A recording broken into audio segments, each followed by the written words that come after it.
So, before I start, I would like everybody to take up their phones. Pick it up. And then give it to the person on the left or the right. It doesn't matter which one, as long as you don't have your own phone on you. And don't worry, you're all gonna get your phones back, so don't worry about it, okay? Okay, so now, put your phones back into your pockets. And take a deep breath. Welcome to the old world. So this is me being an Indian. I grew up in the south of Sweden, and I love playing cowboys and Indians. I thought it was great fun, and I lived where there was a lot of nature. Used to ride bikes and skateboard. And this goes out to the younger generation. We hardly had any technology at all. We had one TV and 2 channels, and we had a phone stuck on the wall. And sometimes when it rang, we didn't even answer the phone. And I know it's shocking, but it is true. And then computers came into my life, such as Atari and Commodore 64, and I was blown away. And the old world as I knew it was gone. And this is my son. And yes, I must admit that I'm guilty of letting him play video games in an early age.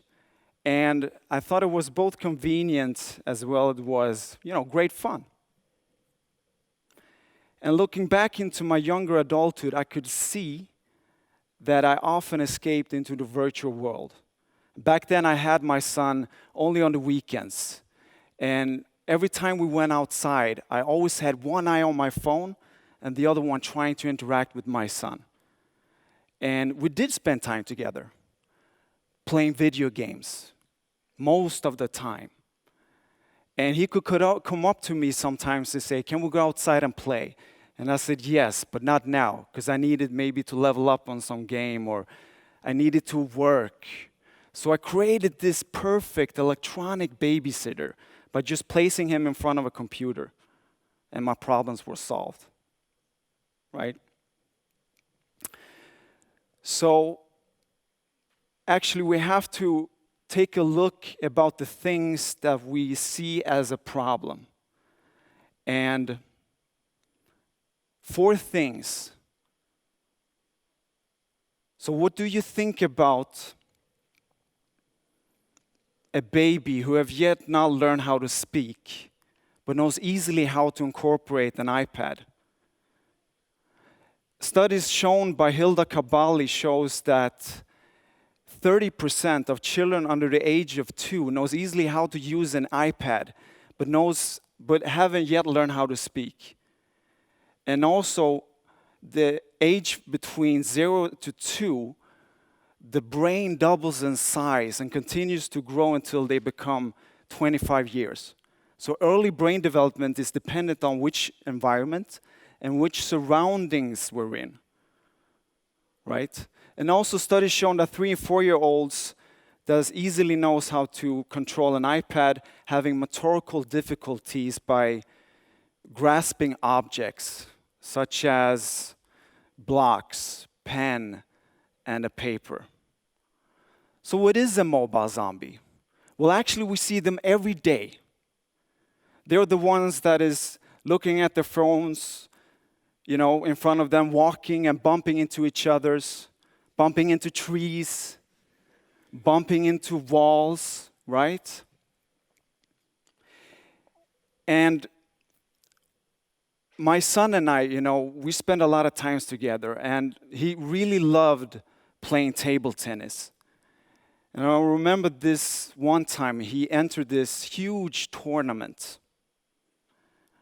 And I was sitting at the bench cheering supposedly, but I was pretty much just staring down at my phone. And he did really good at this tournament. He actually came to the finals. And he was about to meet this very tough opponent. And they started playing, and the score was even. He had 2 points to win. And I felt the vibration in my pocket, and I had to take up my phone to see what was happening. And something new had happened on Facebook, and I really needed to check it out. And I hear the crowd is sharing, and I looked up from my phone to see what was happening. And it was as if everything was in slow motion. Everybody's surrounding my son to congratulate him because he had just won the whole tournament. But what I sadly see is that he's looking at me with these sad eyes, knowing that I missed watching him win the last ball that made him the champion of this tournament, just because I was too busy looking down at my phone all the time. And I could really feel his pain of me not being present in this very moment. And for the whole day, he did not even want to speak to me again. So, a mobile zombie. I'm going to show you some pictures from before and after you become a mobile zombie. You ready? Okay, so this is a picture before. A mother interacting with her baby, right? And this is a picture how it could look more today.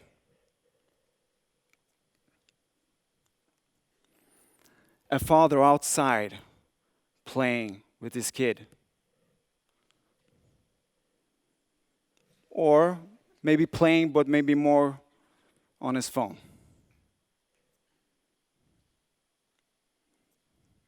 How about this? A mother reading to her baby. Or a baby maybe left alone with an iPad. How about this? A romantic couple in love, looking into each other's eyes. And maybe not so in love, looking down at the phones instead. How about this? A family connected, playing board games. Or connected, but maybe more to the wireless network. So how was that for you? So just let that sink in, and we will continue. So mobile, the new cigarette, it has become a new type of distraction. And in certain areas also been called the new cigarette because we have it in our pockets. And every time we feel we're bored or frustrated or we feel some tension, we have a tendency to always wanting to pick it up because it gives us rewards and pleasure, which is called dopamine. The same kind of effect as it does with cigarettes. So modern technology has become the new type of distraction. We as humans are now starting to react like cats. You know, when a cat, when they hear a sound or, they see a vibration, they are twitching their bodies like that. We humans are also starting to twitch our bodies when we hear an SMS or an email sound, when we feel a vibration. We are twitching. So what happens to our bodies is that we are releasing adrenaline and cortisol, which is the same as stress hormones. And if we get too much stress hormones, longer periods of time, it can become chronic. So I'm not getting into that so much, but I'm just going to say that it's not good. So how much should we allow our children to engage with technology? And when do we as a parent say enough? When do we draw the line? Because many of us is confused because they're giving iPads and laptops to kindergartens and preschool, right? Does that mean it's okay? I mean, it's a good thought. In many cases, there are good applications and good video games that actually stimulates their development in a positive way, of course, but in many cases, it is not so. Instead, we are seeing them staring straight down at a tablet, watching the latest Disney film or playing a video game.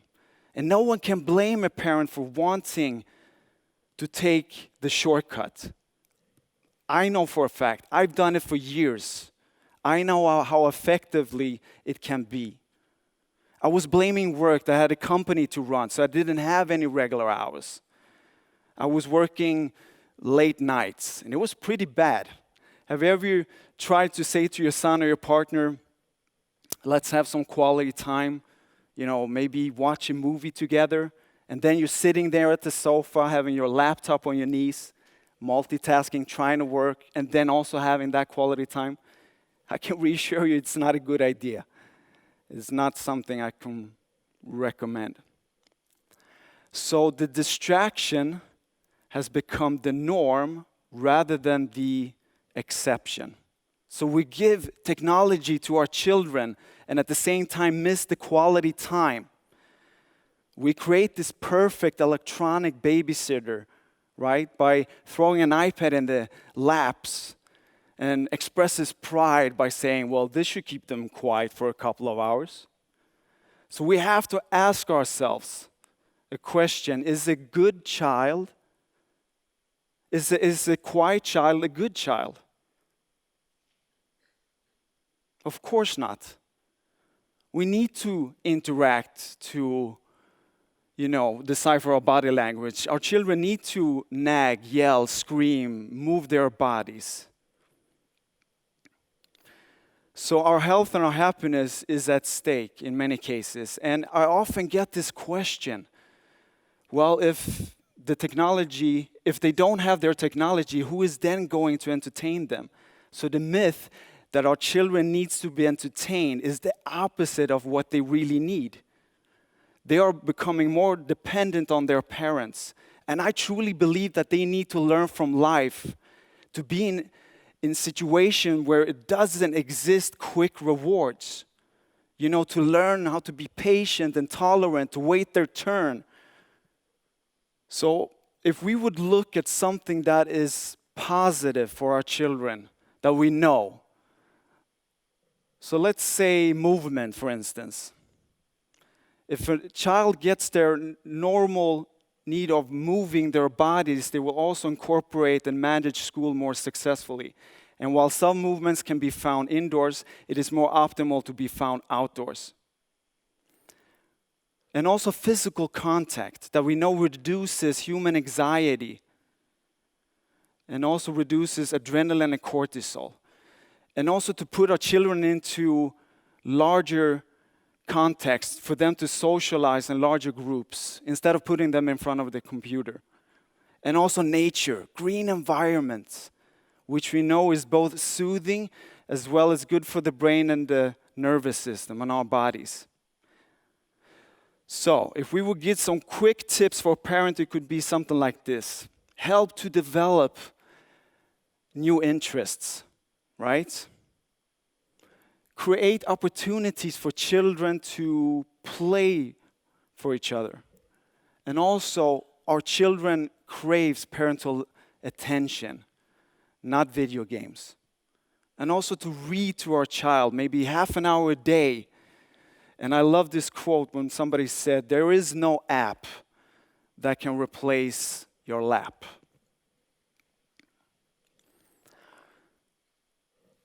So, my son and I went to Thailand to visit my father.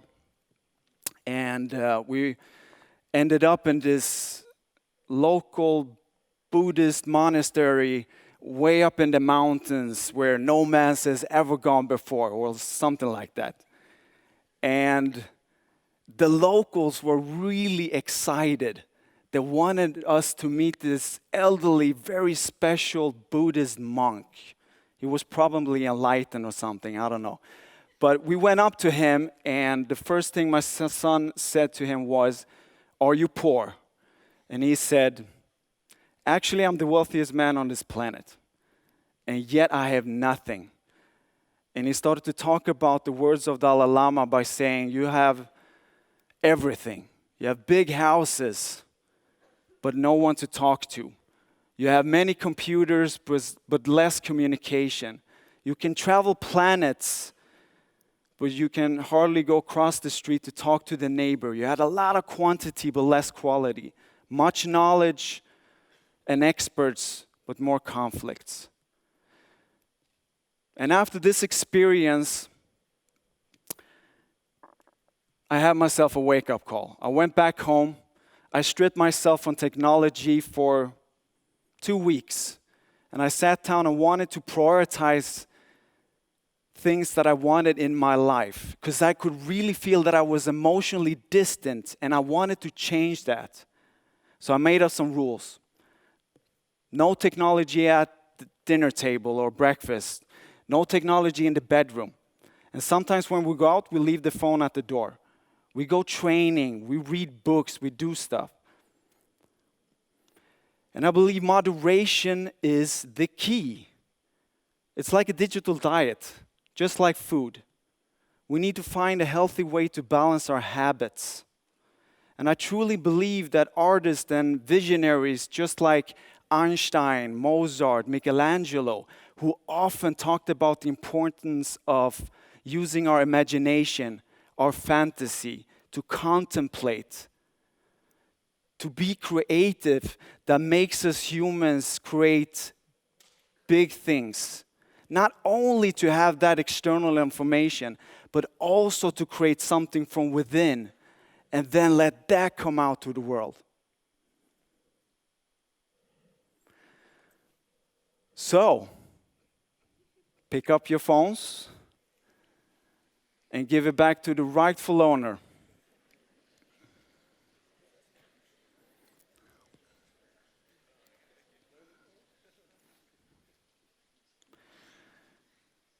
So how was that? How many did feel some tension? Hands up. Restlessness. Okay, so be honest. How many of you touched the display button to see if you missed anything on your phone? How many? Okay. So that just shows us how important our technology has become, that we as humans have this primitive urge to have control of our surroundings. And if we are then be given this little device that gives us that control, then we have a tendency to always wanting to pick it up all the time. So the real world is pretty great. And the digital world should be added to our lives, never to be replaced. So let us just think about that the next time when we interact with our children and our loved ones. So thank you for allowing me to speak. Thank you.